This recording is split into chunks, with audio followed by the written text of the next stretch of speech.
ഉണ്ടാകാം, മുറിവുകളുണ്ടാകാം.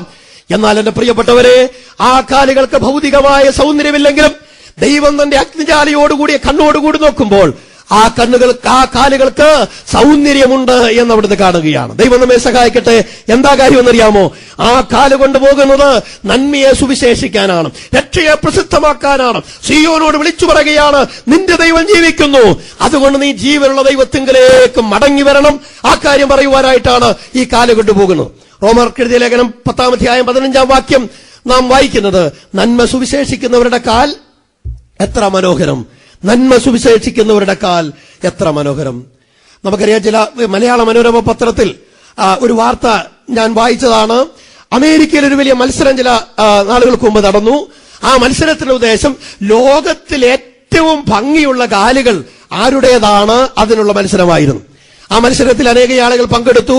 പക്ഷേ പത്രത്തിൽ വന്നത് മരിയ കാരി എന്ന് പറയുന്ന ഒരു പെൺകുട്ടിയാണ് അതിൽ 1-ാം സ്ഥാനം കരസ്ഥമാക്കിയത് എന്നുള്ളതാണ്.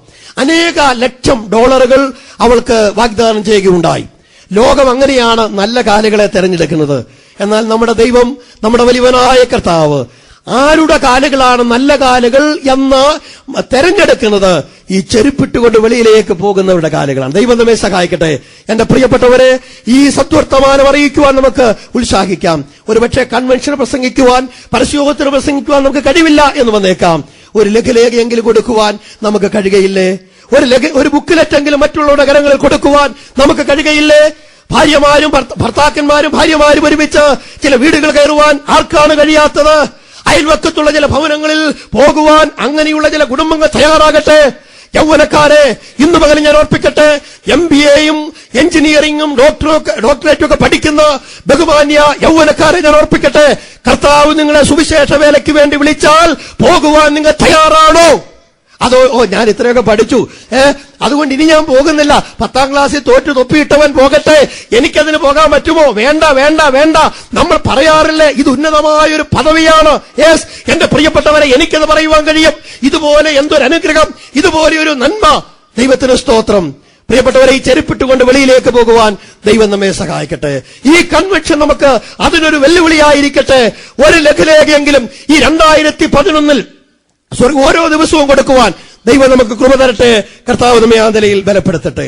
ചെരുപ്പ് ഊരിപ്പോകാതെ വണ്ണം നിന്റെ കാല് സൂക്ഷിക്കണം എന്നാണ് നാം ഇവിടെ വായിക്കുന്നത്. കാലിനെ കുറിച്ച് ഒരു വാക്കുകൂടി പറഞ്ഞ് ഞാൻ മുന്നോട്ട് പോകാനായിട്ട് ആഗ്രഹിക്കുകയാണ്. കാലെന്ന് പറയുന്നത് നടപ്പിനെയാണല്ലോ കാണിക്കുക, കാലുകൊണ്ട് നടക്കുകയാണല്ലോ ചെയ്യുന്നത്. നടപ്പിനെ കുറിച്ച് നമ്മൾ പഠിക്കുമ്പോൾ അത് ജീവിതത്തെയാണ് കാണിക്കുന്നത്. നടപ്പ് ജീവിതത്തെയാണ് കാണിക്കുന്നത്. നിന്റെ കാൽ സൂക്ഷിക്കണമെന്ന് പറഞ്ഞാൽ അതിന് മറ്റൊരാശയം എന്താ? നമ്മുടെ ജീവിതം സൂക്ഷിക്കണം എന്നുള്ളതാണ്. പ്രിയപ്പെട്ടവരെ, ഇവിടെ ബൈബിൾ ക്ലാസ്സിലൊക്കെ കേട്ടതുപോലെ നമ്മുടെ ജീവിതത്തെ സദാ ജാഗരൂകരായി നമ്മൾ സൂക്ഷിച്ചില്ലെങ്കിൽ പരാജയപ്പെട്ടു പോകും എന്നുള്ളതിന് യാതൊരു സംശയവുമില്ല. ഒരുപക്ഷെ നമുക്ക് വചനം നന്നായിട്ട് അറിയാമായിരിക്കാം, പാരമ്പര്യമുണ്ടായിരിക്കാം, കഴിവുകളുണ്ടായിരിക്കാം. നോ, അതൊന്നും പറഞ്ഞിട്ട് കാര്യമില്ല. നമ്മളെ തന്നെ സൂക്ഷിക്കണം. ഇല്ലെങ്കിൽ ഒരുവന്റെ ജീവിതത്തിൽ പരാജയമുണ്ടാകും എന്നുള്ളതിന് യാതൊരു സംശയവുമില്ല.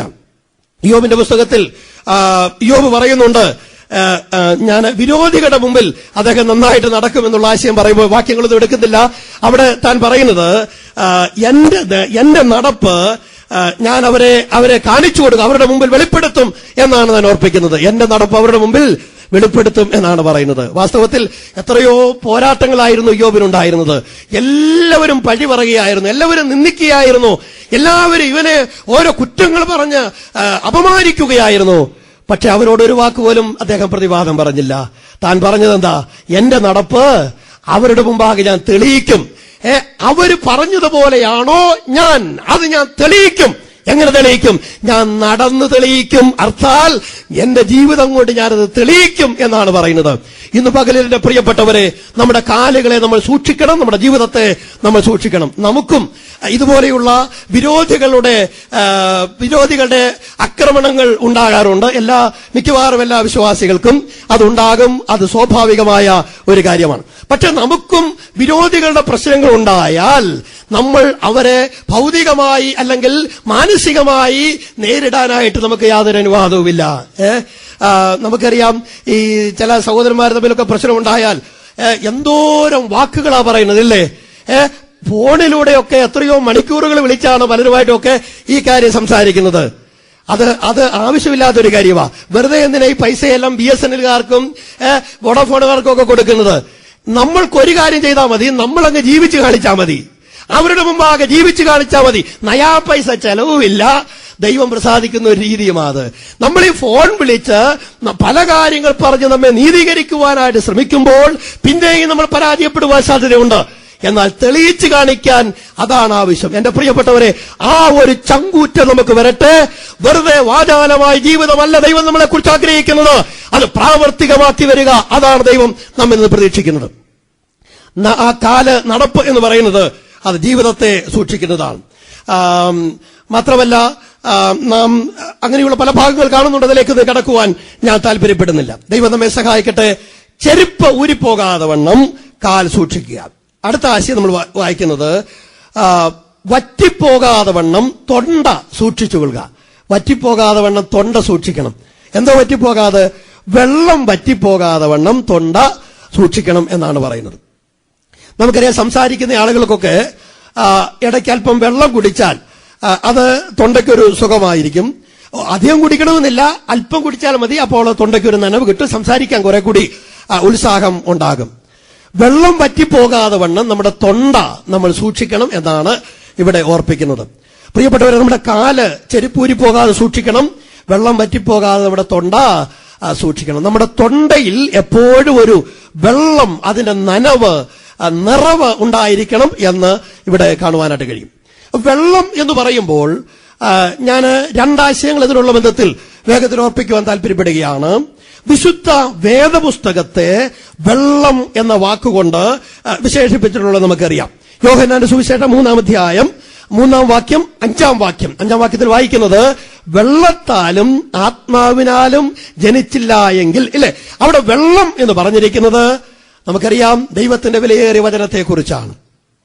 ഈ 66 പുസ്തകങ്ങളുള്ള അനുഗ്രഹീതമായ തിരുവെഴുത്തിനെയാണ് വെള്ളം എന്ന വാക്കുകൊണ്ട് വിശേഷിപ്പിച്ചിരിക്കുന്നത്.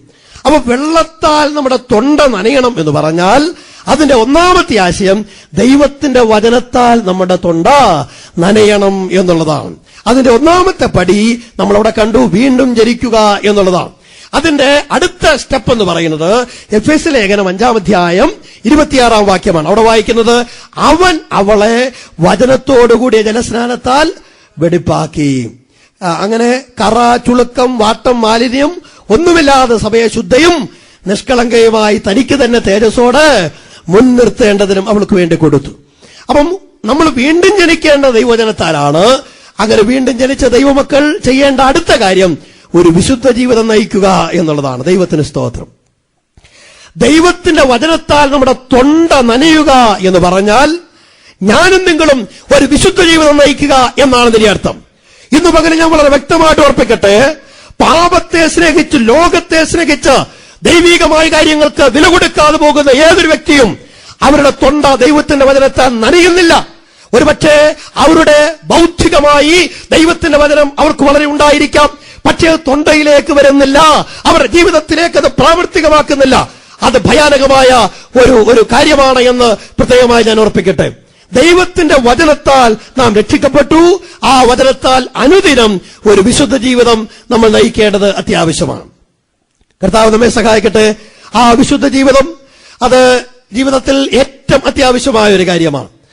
ആ വിശുദ്ധ ജീവിതത്തിൽ നാം ശ്രദ്ധിക്കേണ്ട കാര്യങ്ങൾ ശ്രദ്ധിച്ച്, വിട്ടുകളയേണ്ട കാര്യങ്ങൾ വിട്ടുകളഞ്ഞ്, അങ്ങനെ ഓരോ കാര്യങ്ങളിലും വളരെ ശ്രദ്ധ പതിപ്പിച്ച് പോകുവാൻ ദൈവം നമ്മളെക്കുറിച്ച് ആഗ്രഹിക്കുന്നുണ്ട്. ഈ വിശുദ്ധ ജീവിതം എന്ന് പറഞ്ഞാൽ എന്താണ്? ഒരു ആശയം മാത്രം ഞാൻ അങ്ങ് പറഞ്ഞു പോകാം. പത്രോസിന്റെ 1-ാം ലേഖനം 1-ാം അധ്യായം 14-ാം വാക്യത്തിൽ വായിക്കുന്നുണ്ട്, പണ്ട് നിങ്ങളുടെ അജ്ഞാനകാലത്തുണ്ടായിരുന്ന മോഹങ്ങളെ മാതൃകയാക്കാതെ നിങ്ങളെ വിളിച്ച വിശുദ്ധനൊത്തവണ്ണം എല്ലാ നടപ്പിലും വിശുദ്ധരായിരിപ്പിൻ. അപ്പൊ വിശുദ്ധ ജീവിതം എന്ന് പറഞ്ഞാൽ അതിന്റെ ഒരു നിർവചനം ഞാൻ ഓർപ്പിക്കുന്നു. പണ്ടെന്ന് പറഞ്ഞാൽ രക്ഷിക്കപ്പെടുന്നതിന് മുമ്പുള്ള കാലഘട്ടം. ആ കാലം അജ്ഞാന കാലഘട്ടമാണ്. അന്നുണ്ടായിരുന്ന മോഹങ്ങൾ ഇന്ന് വെച്ച് പുലർത്താതിരിക്കുക. നിങ്ങളെ വിളിച്ച വിശുദ്ധൻ, ആ വിശുദ്ധന്റെ വിശുദ്ധി മനസ്സിലാക്കിയിട്ട് എല്ലാ നടപ്പിലും എന്താകുക? വിശുദ്ധരായിത്തീരുക. അതാണ് പ്രിയപ്പെട്ടവരെ വിശുദ്ധ ജീവിതം എന്ന് പറഞ്ഞാൽ എനിക്ക് രക്ഷിക്കപ്പെടുന്നതിന് മുമ്പ് ഉണ്ടായിരുന്ന പാപ സ്വഭാവങ്ങൾ ഞാൻ മനസ്സിലാക്കിയിട്ട് ഇന്ന് എന്നെ രക്ഷിച്ച കർത്താവിന്റെ വിശുദ്ധി ഞാൻ കണ്ട് അതിനോട് ഞാൻ ഏകീഭവിക്കുവാൻ ശ്രമിക്കുക, ഏകീഭവിക്കുക. അതാണ് പ്രിയപ്പെട്ടവരെ വിശുദ്ധ ജീവിതം എന്ന് പറയുന്നത്. ദൈവം നമ്മെ സഹായിക്കട്ടെ. പണ്ട് അഥവാ രക്ഷിക്കപ്പെടുന്നതിന് മുമ്പ് നമുക്ക് ഏതെല്ലാം മോഹങ്ങൾ ഉണ്ടായിരുന്നുവോ അതൊന്നും ഇന്ന് വെച്ചു പുലർത്താതിരിക്കുക. ആ മോഹങ്ങൾ ഇന്ന് വെച്ചു പുലർത്താതിരിക്കണമെങ്കിൽ ദൈവത്തിന്റെ മഹത്വം നമ്മൾ കണ്ടേ പറ്റുകയുള്ളൂ. ദൈവത്തിന്റെ മഹത്വം കണ്ടില്ലെങ്കിൽ നമ്മൾ ആ മോഹമൊക്കെ വെച്ചു പുലർത്തും. ഞാൻ പറയട്ടെ, രക്ഷിക്കപ്പെടുന്നതിന് മുമ്പ് ഒരുവൻ സിനിമ കാണുമായിരുന്നെങ്കിൽ ഇന്നത് പാടില്ല. രക്ഷിക്കപ്പെടുന്നതിന് മുമ്പ് ഒരുവൻ പുകവലിക്കുമായിരുന്നുവെങ്കിൽ, പാപത്തെ സ്നേഹിക്കുമായിരുന്നുവെങ്കിൽ, അവൻ കള്ളക്കച്ചവടം ചെയ്യുമായിരുന്നുവെങ്കിൽ, അനീതിയുള്ള ജീവിതം നയിക്കുമായിരുന്നെങ്കിൽ രക്ഷിക്കപ്പെട്ട ദൈവമൈതലെ ഇന്നത് പാടില്ല എന്ന് വളരെ വ്യക്തമായി ദൈവത്തിന് അതിനെ ഓർപ്പിക്കുകയാണ്. അതാണ് വിശുദ്ധ ജീവിതം എന്ന് പറയുന്നത്. കർത്താവിന്റെ വിശുദ്ധി മനസ്സിലാക്കി അതിനോട് നമ്മൾ ഏകീഭവിക്കുവാൻ ശ്രമിക്കുക. അത് വിശുദ്ധ ജീവിതം എന്ന് പറയുന്നത്. ഞാൻ ഓർപ്പിച്ചതുപോലെ കർത്താവിന്റെ വിശുദ്ധി മനസ്സിലാക്കിയാല് ഈ പാപ സ്വഭാവങ്ങളെ വിട്ടുമാറാൻ നമുക്ക് കഴിയുകയുള്ളൂ. ഇപ്പൊ നമ്മൾ നമുക്കറിയാം, ഇപ്പൊ ഒരു കാര്യം ഞാൻ പറഞ്ഞു പോകാം. ഈ സിനിമ അതുപോലെയുള്ള കാര്യങ്ങൾ ഒരു കാലത്ത് നമുക്ക് വളരെ നിശ്ചിതമായ ഒരു കാര്യമായിരുന്നു അത്. എന്നാൽ ഇന്ന് വളരെ സങ്കടകരമായി ഓർക്കേണ്ടുന്നൊരു വസ്തുത, പല വീടുകളിലും അപ്പനും അമ്മയും മക്കളും മരുമക്കളും കൊച്ചുമക്കളും കൂടി ഒരുമിച്ചിരുന്ന് സിനിമ കാണുന്ന പല സ്ഥലങ്ങളുമുണ്ട്.